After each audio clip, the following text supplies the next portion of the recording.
Good morning, everybody. I can see you all beginning to join us. So welcome to the next Great Place to Work webinar. It is mad to think that our last Culture Audit Great Place to Work webinar actually started at the beginning of all of this. And Ange and I were chatting about it beforehand, and it's actually been over 7 months since we took part in that webinar. So it's a bit crazy. So, but we're delighted to have you all with us this morning. Morning, Scepter. That's brilliant. Looks, I can already see people are kind of jumping in and saying good morning. So if anybody can't hear us or if there are any technical issues, do let us know. But I'm hoping you can see us, you can see our slides, and you can hear me. Brilliant. So my name is Faina Stoney. I'm hoping that nearly everybody knows me at this stage. I'm a consultant here at the Great Place to Work. I'm going to be hosting today's session. I started my time in Great Place to Work assessing culture audit, so I like to think I know a little bit about it. And I am joined by our culture analyst, Anthony Hickey, who is more than likely going to be the person assessing your culture audit. So he's the guy to know. So morning, Anthony. Hello, good morning. Sorry in advance. So thanks for joining us. That's brilliant. Okay, cool. Morning, Andy. Morning, Scepter. Brilliant. So a couple of things just to hit off before we get into the meat of this morning. So the first is I'm hoping you've all seen that we launched our Great Practice booklet earlier this week. Sorry, I think it was only Tuesday this week. And I'm just going to pop a link into the chat there. So feel free to kind of jump on and download that if you like. It goes through each of the practice areas and it goes through that kind of WAHI scoring network, scoring framework. So you can kind of go and have a look at that. I've got some other news for you as well. It is a sneak peek for you clients who have joined us this morning. We can announce this morning that our awards ceremony is going to be on the 10th of March. And the Irish Times publication, as usual, will follow the next day on the 11th of March. So you can all begin blocking off your diaries for the 10th of March. It will, of course, probably be a bit different this year, but keep an eye out for communications from us coming on that over the next little while. So that's brilliant. And just to say thanks for everyone who joined us on working in that Great Practice booklet as well. Yes, thank you very much. Yeah. Cool. Do you want to pop onto the agenda there, Anthony? So just to give you a quick sense of what we're going to be running through today. So the focus of this morning really is going to be around the response to COVID-19.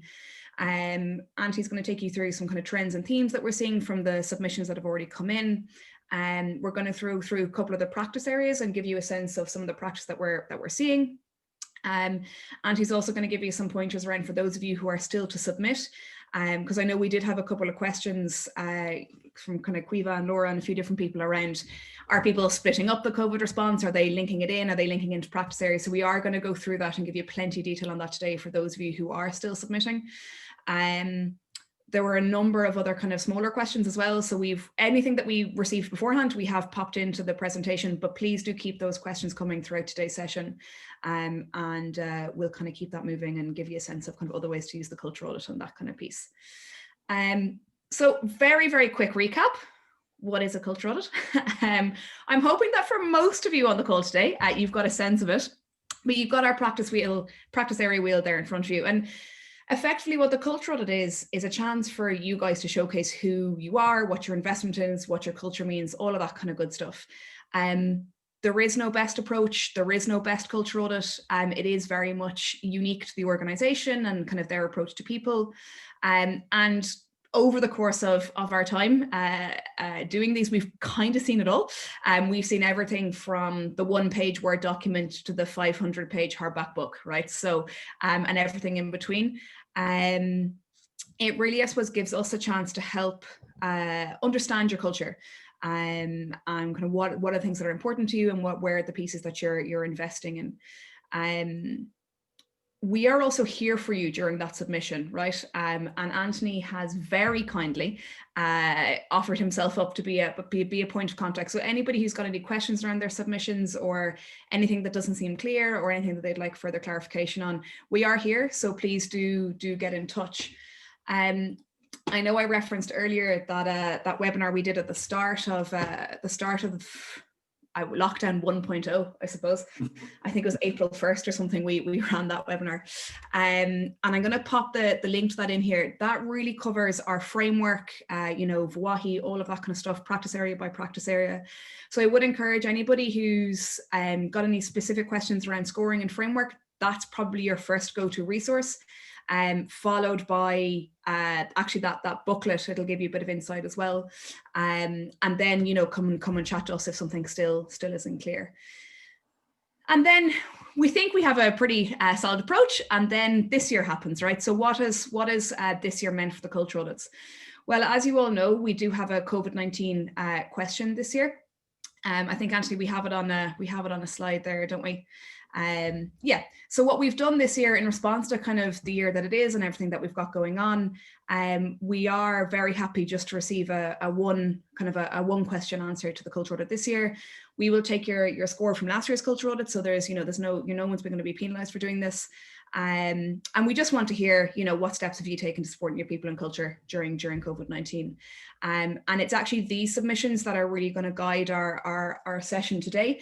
And Anthony's going to give you some further insight around. Final bits of housekeeping for me. We're going to try and keep kind of, I suppose, the content delivery to under the half an hour, and that'll give us plenty of time to have kind of questions and be wrapping up at around 11:15, give you plenty of time to get on to the next Zoom meeting or whatever it might be. The slides will be available afterwards. The recording will be available afterwards. Yeah, Naomi, I see the question coming in there. Slides and recording will of course be available. And any follow-up questions or anything that's not clear, please do let us know. Final piece for me before I hand over to Anthony is our next webinar, and we'll talk about a bit about this again at the end, but we'll be on December 3rd. We ran a LinkedIn poll about a month ago around what you guys wanted to hear about and what you wanted to hear more about. And the one that came out kind of above and beyond all the others was around virtual recognition and recognition during COVID-19. So that's going to be the focus of our webinar. We're very excited to be putting together another Great Place to Work community expert panel on that. So keep an eye out for the invite coming for that over the next couple of days. That's me. I think, Anthony, I'm going to hand it over to you there. Okay, thank you very much, Fanny. Much appreciated. No worries. Okay, so as promised, here are so we've gone through a good chunk of culture audits by this stage, and some trends and themes started to emerge. So as opposed to last year, we're seeing more of a focus on caring practices, as one would expect. Social supports really in their description being perceived as more important than ever, and that's backed up by practices in terms of volume, consistency, and of course, kind of the variety of practices, so people have had to increase that. We'll get into that as we go along. So speaking and listening, naturally connected to that, are positioned as top of the agenda. There's been some kind of innovative methods used to recognition in remote settings, which of course we will get into in our next webinar even further. Rewarding extra effort. So people who have been on site during this, people who have been perhaps busier than they would have been beforehand. So how is that being recognized? And then CSO in the age of COVID-19, which is not only a fun sentence to write, it's also been quite different this year. Different focus, quite similar, but kind of a different language around what's being accomplished. Okay, so how have organizations responded to COVID-19? Naturally, caring has been right up there. Submission we get, this might be kind of the longest aspect of it, and honestly it's probably the most interesting to read. It's certainly the most heartwarming to read, I will certainly say that. So work from home resources, and this can be considered kind of a narrative. This is the flow we tend to get things in. The initial move to working from home necessitated kind of self-driven ergonomic assessments, adequate equipment checks, and IT setup. And I would suggest that the IT and HR functions in companies are the real MVPs of the first lockdown, and probably the second. Social supports. Okay, so it's not always about official communications, although we know that is very important, and we will get into that. But we know that work gives us more than this kind of direct task-orientated communication. We know it gives us a sense of belonging, a sense of inclusion in a group. And so the likes of virtual chat rooms have been kind of highly included, and initiatives intended to continue, so water cooler moments. So just having a chat, that's really what's coming through, and there's many different iterations of it, but the idea that you can reach out to your colleagues and discuss anything not process driven seems to have been presented as important, and I think so too. So it's not always about creating new things, sometimes it's about making sure that what's there is clearly signposted. So what is in place? Do you have an EAP? So make sure people know that it's available. Absence policies, what are they? Do they need to be updated? Do people know that this is occurring? And then, of course, clearly defining who the HR contact personnel is and how to get in touch with them.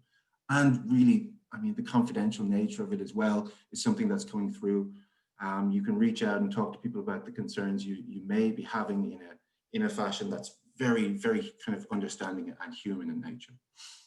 Okay, so camaraderie and team building, this is great. We dipped into this ourselves. So kind of a virtual happy hour, which I would imagine has some interesting results that I would like to see. Some quizzes and challenges, which have been excellent. And we've dipped into this ourselves, Mr. Joseph Ben-Kadun with the Quiz Master, and talent competitions, which I'd imagine have been great fun. I'm sure we have found some kind of hidden talents amongst the employee bases. Health and wellness, obviously huge.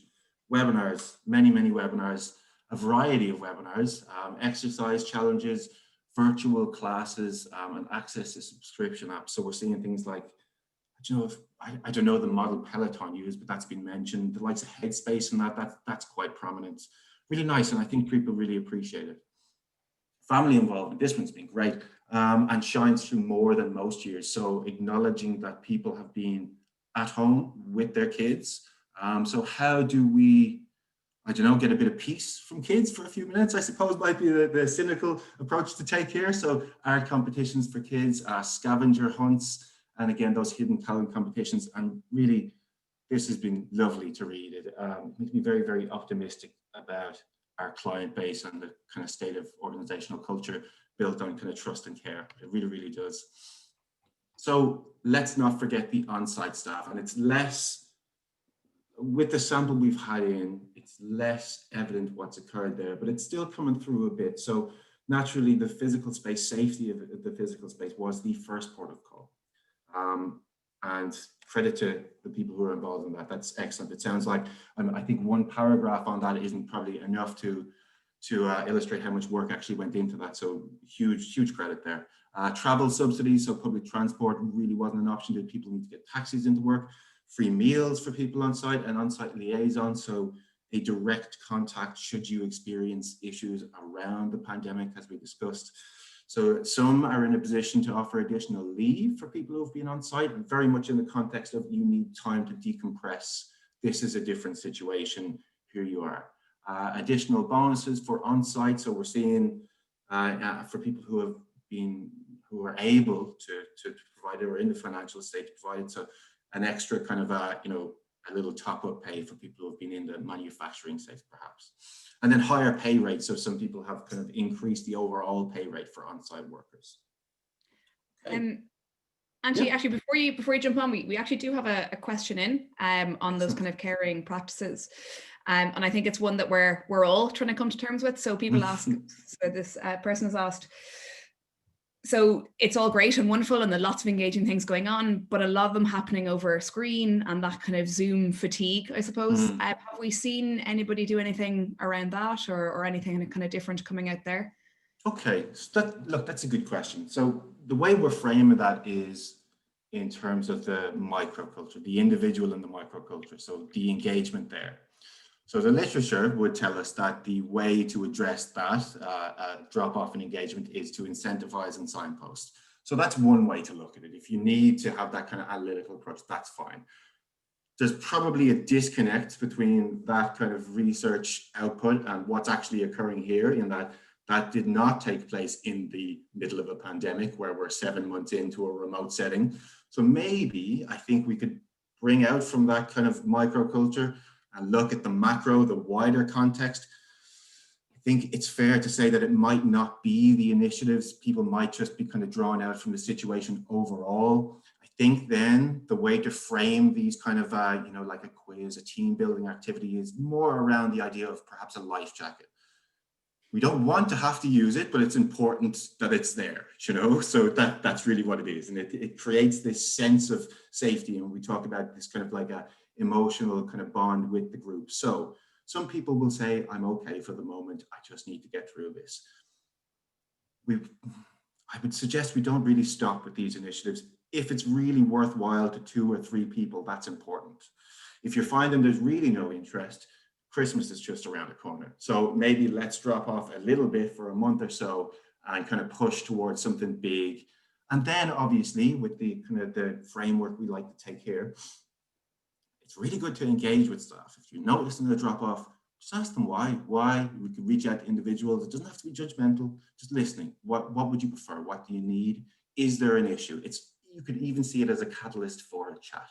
That would be my perspective on it. Brilliant. Cool. Thanks very much.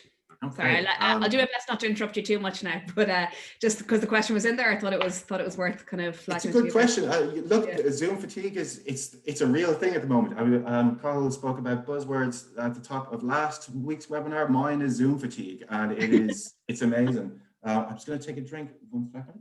Yeah, the other one I heard, I think it was the day before yesterday, is with Zoom tightening up all their security features, it's become Zoom bombing is the new one. So they're like doing anti-Zoom bombing security features so that people can't kind of like hijack a session and drop inappropriate content. Yeah, I've yet to experience a Zoom bombing, but I've seen some videos. It's tremendous. Tremendous. Let's not wish that for the webinar. No. Okay. So move on to speaking. Okay, so we know. Okay, look. If we're talking about culture, communication is vital. That's really the most, communication is huge. You need clear communication channels. And what we're seeing here is people who had good, clear communication channels in place already are reaping the benefits of this, whereas some have had to kind of scramble to create those channels. Okay, so here's what we're seeing. The timeliness of response to official announcements. Okay, so there can be a perception sometimes that leaders or organizations will have material or announcements prior to the actual announcements. No, it's understanding that information comes out and we will provide you with how that affects us as soon as we can. Okay, and this is where trust comes into account, because we see that openness, okay, this idea of vulnerability. So leaders don't have all the answers but inform what they can. So where the trust is there, the vulnerability is there, we'll know that plans might need to change by necessity. So when you demonstrate that in the way you speak, that we are doing our very, very best to react to this situation, but also you need to work with us. That works both ways. So when you establish that trust, this is where that really comes into play. And of course, the Great Place to Work client network is very, very much so built on the idea of trust. So this is where we're seeing this come into play. Switch to digital comms, of course, there's no escaping that. Zoom, everybody's on Zoom. An increase in frequency here of meetings, particularly the likes of all-encompassing business updates. So things are changing very, very quickly. So we schedule a meeting perhaps once every 2 weeks as opposed to once a month. Sometimes we're seeing them once every couple of days. And it probably depends on how quick things are moving. So we're talking about discussions in smaller teams. That's coming through quite a bit. That makes sense as opposed to the large town halls, largely leadership-led, and then clear agendas beforehand. What are we going to discuss? And that needs to be signposted. And then probably that's where the informal speaking comes into play as well. You need to separate the two, I think. Okay, so we're getting into the kind of nitty gritty here. We have seen disruptions to kind of bonuses. Really what we're seeing there is transparency and likely duration. Call it out, here's what it is. We all know where we are. We intend to pick this back up, but we will need to communicate as we go. And again, that's all about trust. So redundancies, seen a couple of instances of these. So clarity around decision making. What's the criteria? What's occurring? Why is this decision being made? And then sit downs with people who remain afterwards. Is this the extent of the redundancies that we know for now? What was the basis of decisions? Really just kind of clear in the air. We get into listening, so dedicated contact personnel for affected individuals. We've already discussed that. That seems to have been pretty important, pretty big point of focus. Of course, we've discussed the family commitments, responding to the need for flexibility, disruptions of working hours, and that just seems to have been a blanket across. It's open. It's what do you need, particularly in the first lockdown period? What do you need? How can we help? Scheduled HR chats. I love this. I really, really love this. So kind of like a tea, just ringing somebody, how you doing, how you getting on, and it works both ways. It's really, really good. It's you know, it's that human kind of nature side of listening thing that it's been important to people. Surveys, you can't beat a survey. Range of surveys, experience with remote working and subsequent action planning. So it's not just how are you getting on, how can we support you? It's who can we get involved now in making things more efficient, easier to work with. We've all been doing this for a while. And again, it's listening to employees, responding to the needs. And COVID-19 task forces, which is probably the worst superhero group name ever, but there we are. So receiving process suggestions from colleagues, and much linked in like the last one, it's a group of cross-functional people who, and it can veer into anything. It can veer from physical safety to communication channels, what's working, what isn't, and then kind of ideas around engagement initiatives, a little bit of fun. Fenya, questions? No, you're muted, my friend. I'm on mute. It's 2020. Yeah, no, I was actually just thinking there, the if anybody wasn't on the central bank webinar with Liz, I know one of their kind of key pillars was actually those calls that they did with individuals, and making sure they got out to everybody. Yeah, I can see this. Okay, a couple of questions in kind of around the same theme here. So one, I suppose for you, Anthony, is have we seen the role of senior leadership being quite important in this speaking piece? So like, has it just been HR, or has like how have people showcased senior leadership doing this? And then there's one more, but I think we'll start with that one. Yeah, I mean, yeah, it's huge. It's so there's a couple of different ways this is being conveyed to me. So something that's really interesting. The podcasting world has seen a boom from the senior leadership teams. So into like short audio clips, where are we? And a lot of it is personal experience as well. It's really interesting. You can see some video blog updates. A lot of leaders in hoodies and tracksuits, which isn't something we'd commonly see. And so, kind of sharing the veneer between this, the leadership position and this very human position, where we're all in this kind of situation. And that's where we go back to the openness. We're seeing kind of examples of communications from leaders, and as opposed to, I mean, look, there's a lot of very kind of personable kind of email kind of formats that we would often see in communication, but this is very, very, very much get in touch with us. We're all in this together. We need to go through it. Yes, we have tasks, but we're seeing the vulnerable side, the kind of humanness come out of it. So one of my usual tangents I've gone off on there, essentially the answer to that question is leadership, yes, have been very visible. The ways in which they have communicated has varied massively now. There's a lot more channels, and the focus on compassion and understanding has massively increased as well.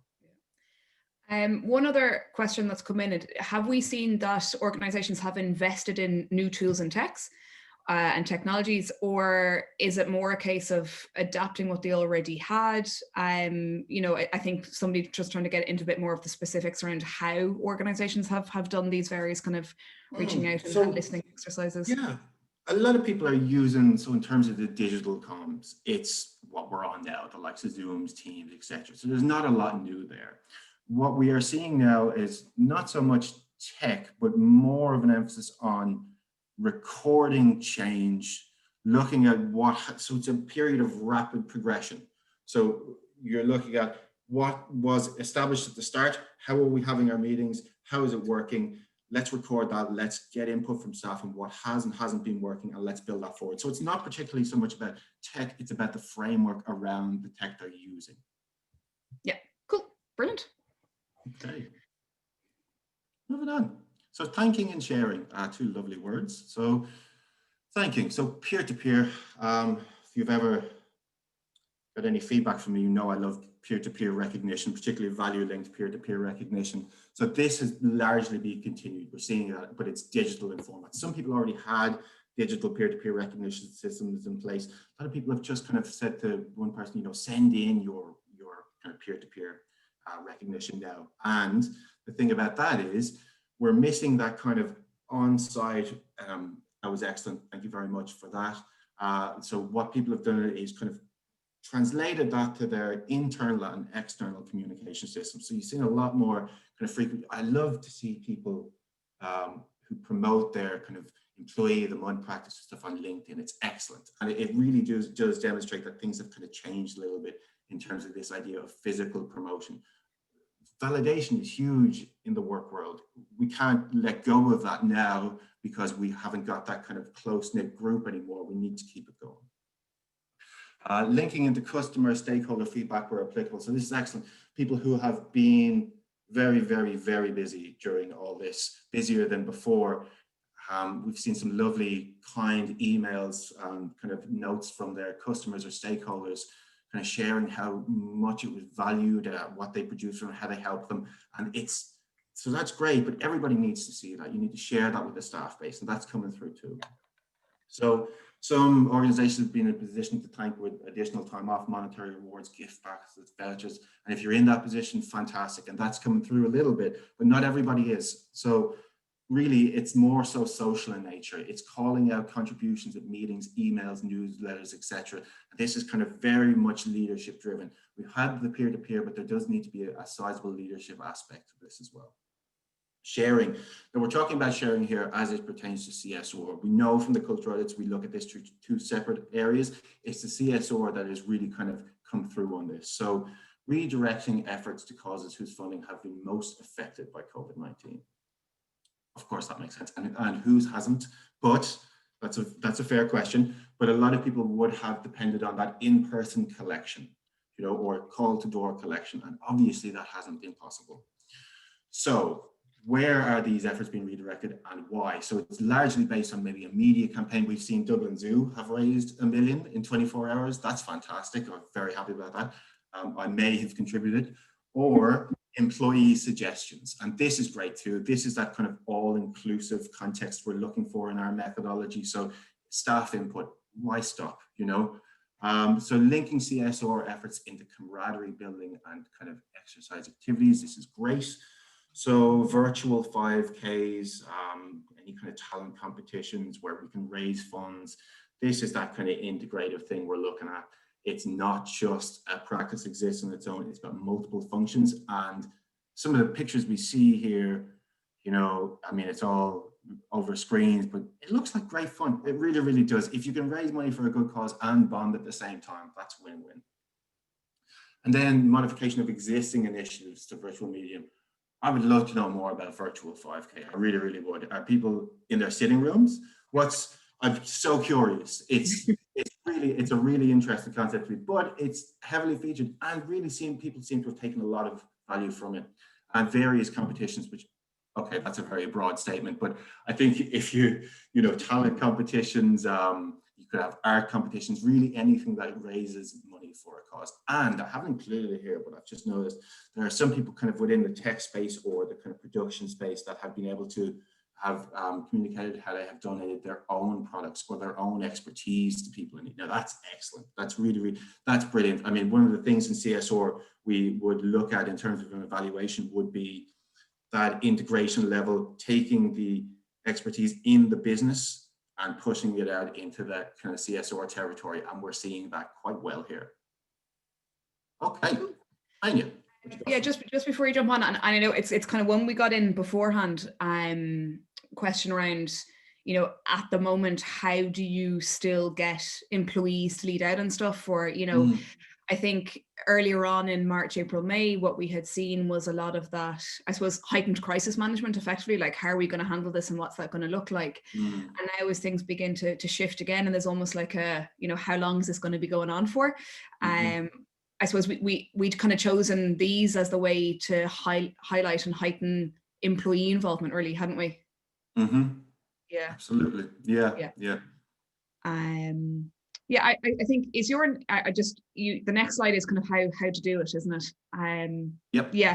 No, I just one question or one thing that I think we do need to just make sure, like, there isn't an expectation that an organization has got all of these things, right? Or that, they need to, have the budget to do lots and lots and lots of stuff.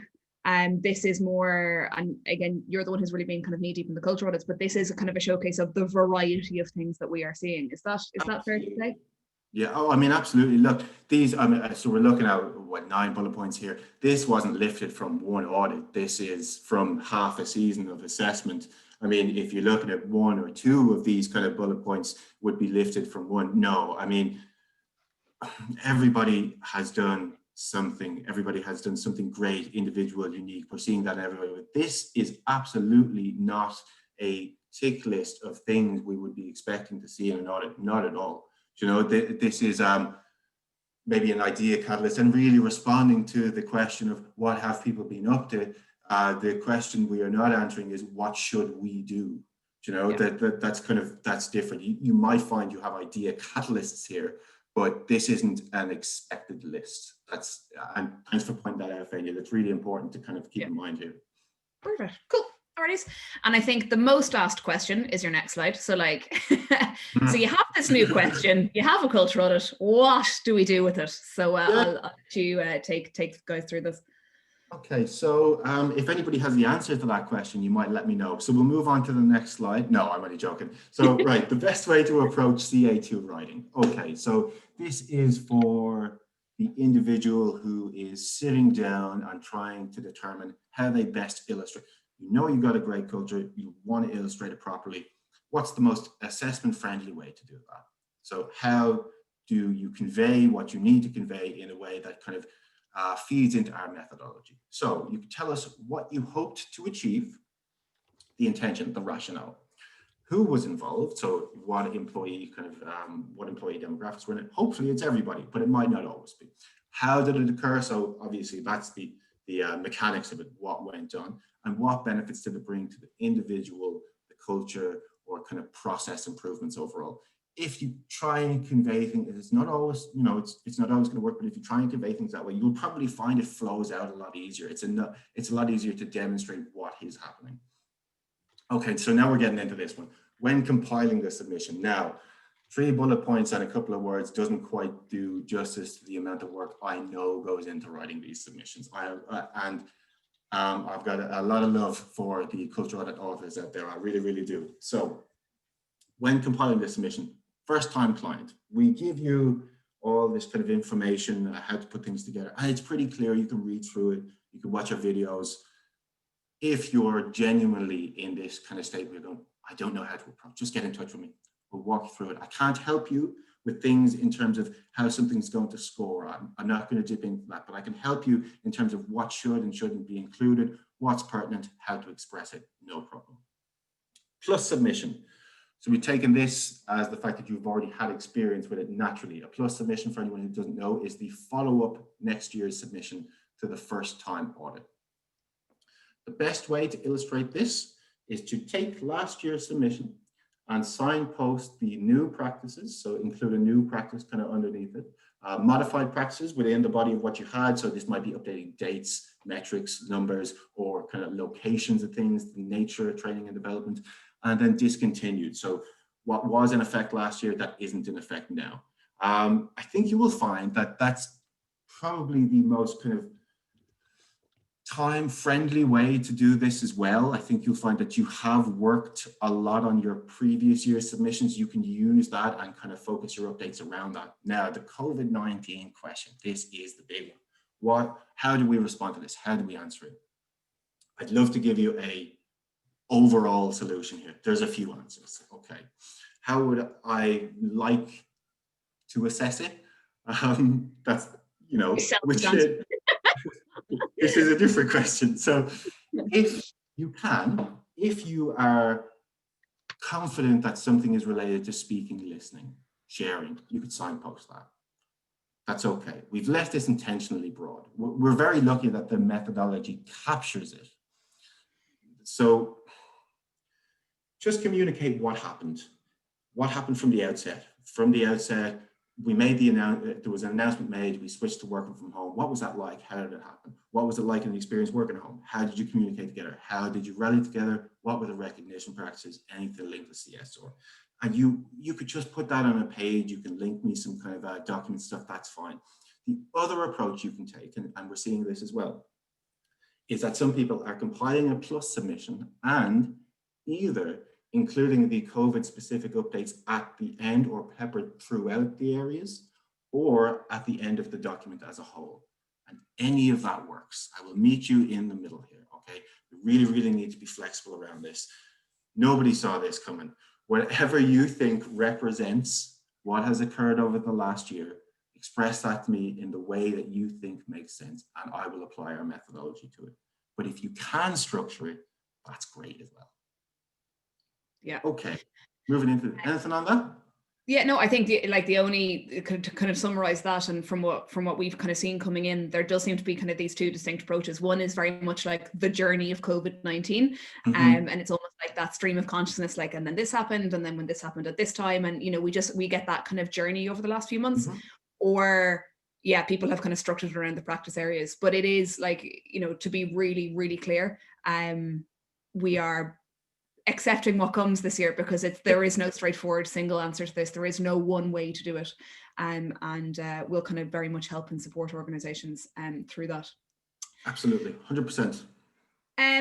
That's good. To be honest, guys, that's kind of the end of the content. We have a few questions that have come in beforehand, so if anybody does have any specific questions, take the time now and kind of ping them into us. I think I've got 4 or 5 in already, and actually a couple of them we've asked here anyways. So Anthony, do you want to start off with the questions we've had in beforehand? And then, yeah, like I said, anybody who's got any questions, pop them into the chat, pop them into the Q&A, and we'll take the next kind of 5-10 minutes to answer those. Yeah, so this is what's been blowing up my inbox for the last week, so I will respond here. Why are there 3 sections for inspiring, and how are they different? So nice, easy questions to start off. Thanks very much. So there are 3 sections for inspiring because our global HQ wanted to roll out a new methodology. So that makes a lot of sense. So why are they focused on values and leadership effectiveness as opposed to just meaning and purpose? Okay, so inspiration, we're getting very fluffy here, but inspiration is a very wide concept. Culture is a very wide concept. So values are quite important. Now, Fanny, I'm going to go off on a tangent about values, so I apologize. But values are... He loves values. So like, you're just going to have to sit back and get the popcorn for this one. Values are very, very important kind of cultural artifacts, so to speak. So the idea behind that is to understand not only what they are, but how they are mobilized, okay? So it's very much about direction, motivation, and of course, inspiration, as we said. So where are the values applied? What are they doing? How have they been created? How are they used in a crisis? We're seeing that, very topical, that's coming through now. How do they guide behaviors? So that used to be the kind of information we would get kind of mixed in with the inspiring section. You would get feedback to say that we have more, it didn't quite capture it. So that's why it has its own section now, which we can apply individual scoring onto. It's weighted lower, but it's there. Leadership effectiveness, again, so this comes into, we all know that's huge, and very much for the same rationale as there wasn't a sufficient capture in the Inspire methodology. Companies need a strategy, they need direction, and this needs to be communicated. So again, we wanted to be able to capture and reward that specifically, as opposed to just linking it into the actual inspiring section. What is the difference between thanking and celebrating practices? That's a great question. So celebrating practices can be kind of yearly events, marking milestones. That's really, really important to rally around, to mark milestones, achievements together, individual achievements, group achievements. It's huge. It's really, I can't touch on that enough. It's really, really important. So a celebrating can be a culmination of this kind of event. The thanking is what happens, hopefully, all year round in terms of call outs, that peer-to-peer we would talk about, but often, and this may be where the confusion's coming in, often they're linked, they feel linked. So thanking practices can occur within celebrating, and sometimes thanking practices can be perceived as celebrating. That's all fine. Whatever you think applies to celebrating and thanking, include them in both areas. If a practice is relevant to more than one area, so we know that thanking comes first, and you tell me what happens there, drill into it. You don't have to do it again when it comes to celebrating. You just say, as discussed in thanking. And I'll go back up to there and I'll apply it to there too. So if it's relevant to more than one area, I will pick that apart and determine what components go into what assessment metric. Who are our scores benchmarked against? Okay, Fenya, so you're probably in a pretty good position to answer this. Yeah, So I mean, for those of you who've seen the kind of culture audit feedback before, you'll have a good sense of this, but we always benchmark against the best workplaces of your size category. And what that kind of allows us to do is give you a sense of, okay, so given who we are, given our scale, there's an expectation that there be, you know, A, B, and C. And at the moment we're maybe doing A and B well, but there's a bit of a gap around C. So you're kind of, you know, being measured against those others of similar size. And then it's here's some best practice, here's some stuff that we're seeing. The other thing as well, just to be, I suppose, really clear about is like, we're always up for the chat on that. Like if there's something specific that you're wanting to improve or a practice that you're looking to implement, not only will we kind of give you a hand at that, but if we know somebody within the community who's done it pretty well, we'll help, we'll make sure to put you in contact with them as well. So never be afraid to kind of get in touch and you know, do that kind of follow-up piece with us, you know, and we're always kind of happy to answer the questions where we can. Okay, so Anthony, I've got a stream of questions coming in now, so I'm gonna put across a couple of these. So we have Fiona, so hi Fiona, who they've almost finished their submission, and they very much did it from a pre-COVID standpoint, and now she's wondering, should they just pop a little update at the end of each practice area, and like anything new that the company has come in, or you know, I think at the end, is it necessary, you know, kind of what approaches are we seeing from that point of view? Yeah, so I think it occurred. These are the response to COVID, the things that have occurred within the culture. So if it's not, I don't want to tell you that you're nearly finished, now let's put in some more work. That's the truth of it, okay? So I'm trying to be nice in my response. If you send me in what you've got now without the COVID kind of responses, that's perfectly fine. And I'll assess it like COVID never happened this year. That's okay. I'll just look at it in terms of what actually happened in the culture. Some people had so much occur before this kicked off. I think about this as a yearly cycle. Some people had so much occur before this kicked off that it feels like two kind of separate audits. And actually that works too. Everything that happened in the build up to that. And if you want to put an update down the bottom, that's fine. I'm not going to be chasing you down going, where are your COVID updates? It's not going to happen. Whatever you feel is an accurate representation of the culture over the year, submit that on to me. I hope that's, even though it's a roundabout question, I try to make it flexible for you. I really am, you know, it's what you feel is appropriate there in response to that. Yeah, perfect. And actually we've got another question in from Holly. Hi Holly. And it's kind of, it's a similar kind of on the formatting piece. So editing the document from last year, they can add in the new initiatives they put in place over the year in each section. So highlighting, and I think this is one that I'm going to give you a bit of time to talk about, highlighting, you know, changes, discontinued, new, as clear as you can be in that signposting. You honestly make Anthony so happy. So practice area, what's the same, what's new, what's modified, what's gone, just like as clear as you can be. That really helps us. And then they're looking in the COVID-19 section at the end, highlight new initiatives briefly, but so that they're not repeating information, you can just refer you back to kind of where it is in the document and, you know, kind of signpost it from there. That's very effective. Absolutely. Yeah. That's a really good strategy to take on that. Absolutely.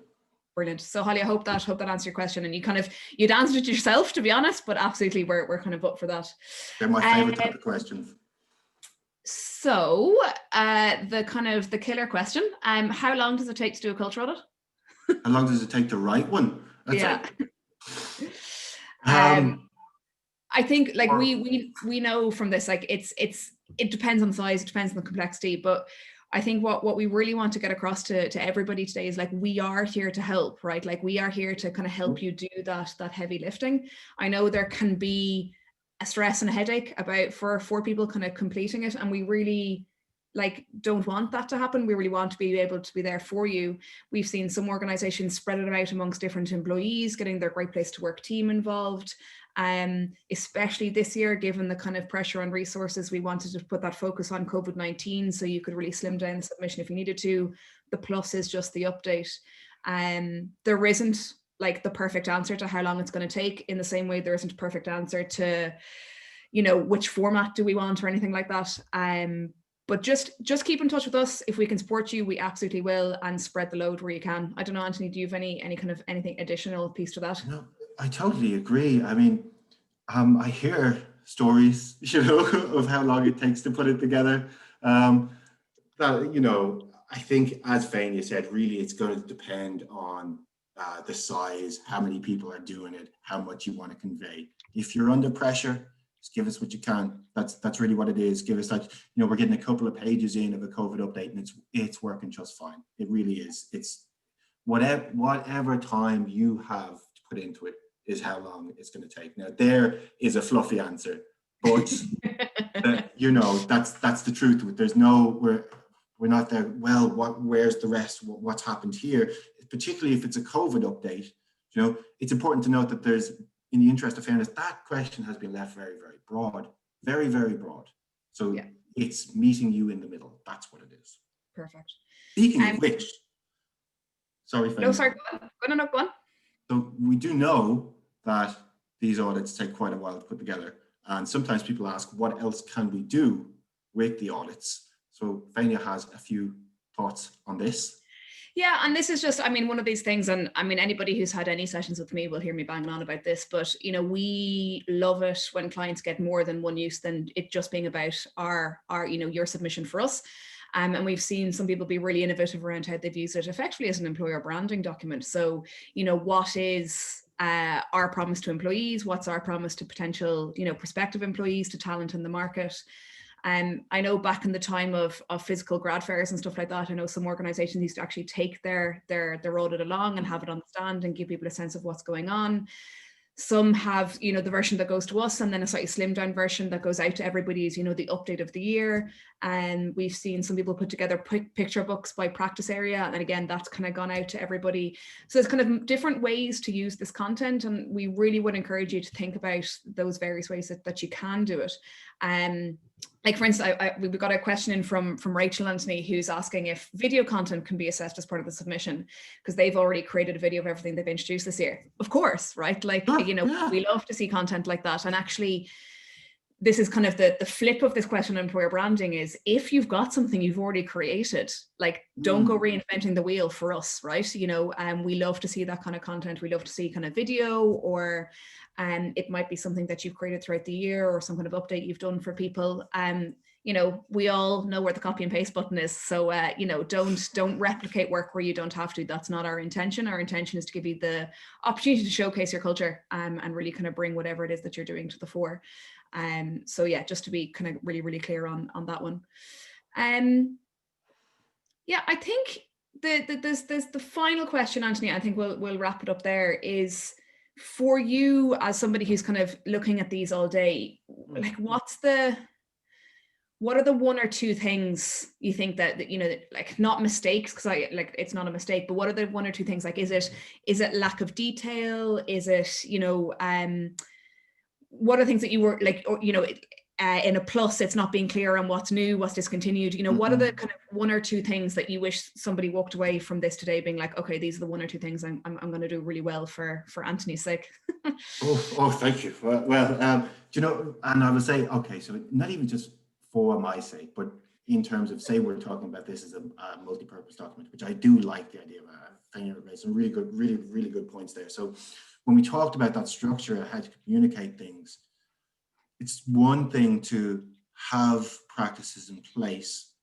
You're the individual who works there. You're the individual who knows what context these are occurring in. You have the freedom to express that to me.